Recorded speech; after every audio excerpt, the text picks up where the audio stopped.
right, Michael Jordan and Tom Brady both have 6 rings, and both often receive praise for being the GOAT in their respective sports. MJ has more regular season MVPs, but Brady has more championship appearances than his heiress and could pass him in titles next week. Both have had their share of game-winning moments and come from behind victories as well. So, Shannon, I start with you. Who is more clutch, Michael Jordan or Tom Brady? Skip, this is really hard because the sports are so different. And they're both team sports. But Tom Brady is so much more reliant on the defense and on the special teams than Michael is. So the only way I can equate it, Skip, I'm going to put it to you like this. I trust Michael Jordan's jump shot more than I trust Tom Brady throwing the football. I mean, that's the only way, because we haven't seen Tom have a walk-off where he throw in the Super Bowl, Skip, he throw the touchdown, and that's the ball game. And that's the difference, because he gets credit for a game-winning drive if Adam Vinatieri or Gostkowski or Suck-Up kicks the game-winning field goal. That's a game-winning drive. Tom Brady was clutch. And Jordan don't get credit for a game-winning shot if somebody else hits it. So for me, Skip, I'm going to have to, and it's tough, because Tom Brady has been to 10 Super Bowls, and I think it's probably a little bit more difficult to do what Tom has done than Mike, for the simple fact is, football is one game. Just imagine you had to play, you got to win 4 games to win a Super Bowl. Yep. Jordan has to win 4 games, so he has a margin of error. He loses. Just think, if he had his first final, Skip, the Lakers beat him the first game. Well, if that was football, it's over. Magic's the champion. So that's the only way I can look at it, Skip. I'm going to trust Michael shooting the ball more than I'm going to trust Tom throwing the ball.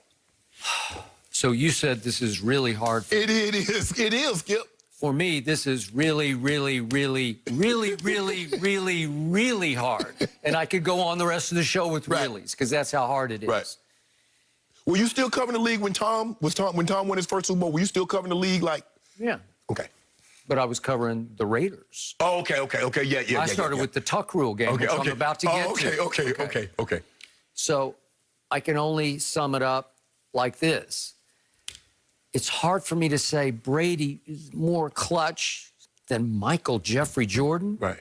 But Tom has been clutch more than Jordan had the opportunity to be clutch. Yeah. Because he's just done it longer. Right. Mike's career, all told, was relatively short. The forced sabbatical for a couple of years, and then he quit prematurely in Chicago because his coach got fired. And he said, if he goes, I go. Right. And he stayed out, retired for 3 years at the backside of his prime. And then it was a little pathetic to see him come back. He still averaged 20 and 6 for Washington, but still, that's it. That Chicago, those 6 championships, 3, then 2 years off, and then 3, that's it. Right.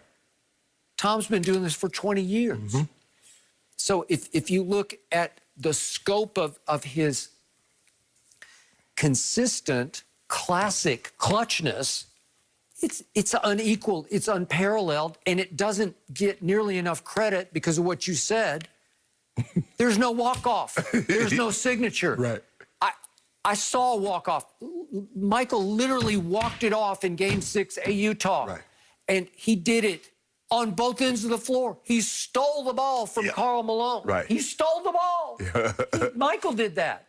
And then Scotty's demanding the ball over on the right wing. No, I got this on Brian Russell. No, Scotty, you can ask for the ball all you want. I got this. I'm going to do a little subtle push here, and I'm going to hold the pose and rip it. And we're gone. We're gone home. Okay, well, I can't make that up. That's a fairy tale. Right. Okay, Brady has none of that. Right. Brady does nothing spectacular. Brady doesn't have highlight show highlights because he doesn't play like that. Right. I told you, sometimes the greatest genius is imperceptible genius, where it's beyond the naked eye genius, where he's doing things that you just don't realize how special it is. He is too great for his own good, because he's not great. He's too perfect with his reads, his pocket feet, but it doesn't translate to highlight throws. So in the end, to your point, I guess if you push me to the brink and you say, one shot or one pass for your life, You're taking I'll Jordan. still take Jordan. but if you talk about one game for your life, I'm going to go Tom. No. Hold on. Game. One game. So that's 4 quarters of game. So you want to take Tom Brady over Mike in a game? And especially one season for your life, the longer the expanse of time, the more I'm going to take Tom Brady. I can't go with you with that one. But think about what happened. I'm sitting in the press box on January 19th of 2002 covering the Raiders, and I thought they were really good. It's John Gruden's Raiders they would go under Bill Callahan the next year to the Super Bowl. But I thought they were a Super Bowl-looking team at this point. So I picked him to win this game against this 6th-round pick in his first year of starting. And I had overlooked the fact that 6th-round pick was 11-3 as a starter after he took over for Drew Bledsoe, who was 0-2 at that point. And yet everything got marred that night by one play that happened, sort of mid-4th quarter, and it was the wrong call. It got overturned, and Tom fumbled the football, and it got reversed, and it saved the game because it wasn't mid-4th. It was actually like a minute and 50. It was it was really late, So my point it was under the 2-minute warning. Yes. So the point was that what got overlooked, what got obliterated was all the controversy of the Tuck rule. Meanwhile, in the second half, he's thrown for 238 yards in the snow. It's snowing cats and dogs up in Foxborough. He throws for 238 in the second half, and guess what he did in overtime? He goes 8 for 8 for 45 yards and sets up a chip shot field goal in the snow for Vinatieri. That's what Aaron Rodgers was hoping for. He was hoping for that kind of game that Tom Brady got in New England against the Raiders. I got it. But then he goes to the Super Bowl, and the numbers are pedestrian at best. But at the end of the game, they don't shut him down. They let him try for it, and he completes 5 straight huge passes to beat the St. Louis Rams. And the key one was the 4th pass because it went for 23 yards with 29 seconds left to set up a 54-yard field goal. Then he hits a 6-yard pass to Jermaine Wiggins, tight end like you. And that sets up a 48-yard field goal, and Vinatieri hits it at the buzzer, and here we go. Skip, I just think the thing is when you look at it, Brady had a strip sack. Brady didn't play well against the Rams. And we've never, Jordan has had some games, but we've never seen Jordan get the ball taken away and they win the ball game because they took the ball away from Jordan. But think about this. Mike, 6 rings with 6 MVPs in the finals. Brady, 6 rings with 6 game-winning drives in the 4th quarter or overtime. So there's no fluke in there. He pulled it off every time. No, he doesn't play defense the way Mike can play defense because the game doesn't allow it. But if we start to look at the AFC Championship games against Jacksonville, they're down 20-10 going to the 4th quarter, and he throws for 138 with 12 stitches in the palm of his throwing hand. And they come back and win that game. And then the AFC Championship game at Kansas City against Mahomes in the first big go-around, he converts 3 straight 3rd and 10s in overtime. That's impossibly great. And then the Legion of Boom in the Super Bowl, 124 yards passing in the 4th quarter and 2 touchdowns, brings them back from 24 to 14 down. And then the Atlanta Super Bowl, 246 yards passing in the 4th quarter and overtime, but you can't remember a one of them. You can't because there's no signature. And I think that's the biggest thing, Skip, is that as great as you mentioned all those stats in the Seattle Legion of Boom, it's known for Malcolm Butler's play. Okay, I got it. I got it. And then you throw back at me the Rams. Boy, he barely pulled that out. Well, he still went 5 for 5 in a drive in the middle of the 4th quarter to win the game, to put them ahead 10-3 because it was tied 3-all. Okay, so he hit Gronk with a 29-yard pass that set up a 2-yard run for a touchdown that won the game. He did that. So you want to talk about clutchness on the grandest scale over an expanse of time? There's never been anything like this before. Yeah, but see, the difference is, Skip, unless you're Magic Johnson, you're not getting credit for sitting guys up in basketball. No. Like the quarterback gets credit for game-winning drive if he sets the field goal kicker up and he kicks the field goal. Like you said, Aaron Rodgers got credit for a game-winning drive against the Cowboys, but Mason Crosby had to make a 50, you said an intergalactic He did. field. Fought 2 of them. He had to make And I thought he missed both of them, but he didn't. So here's the other problem. I can't believe you. But here's the other problem with Brady. You underrate his clutchness because he doesn't look the part.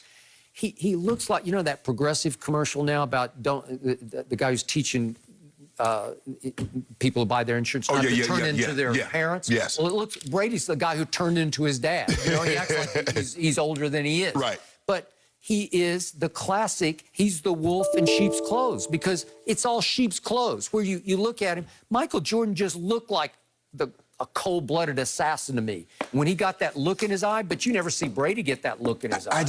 I can't believe that you said with one game, if you got a game to win in football, you want Brady over one game to win in basketball. I do. For 4 quarters, this guy is going to figure out a way to beat you. Well, you know, Jordan going to score 100 if he needs to beat you. I told you, one shot for my life, he can take it. Oh, that's good. Hey, look at the body of work.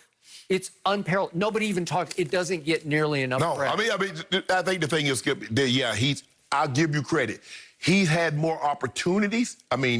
Actually, Jordan has had more opportunities because you play more games. But when you look at we're talking about playoffs. Right. But I'm saying, when you look at it, Skip, is that if Brady loses once, it's over. Somebody has to beat Jordan 4 times. Mm-hmm.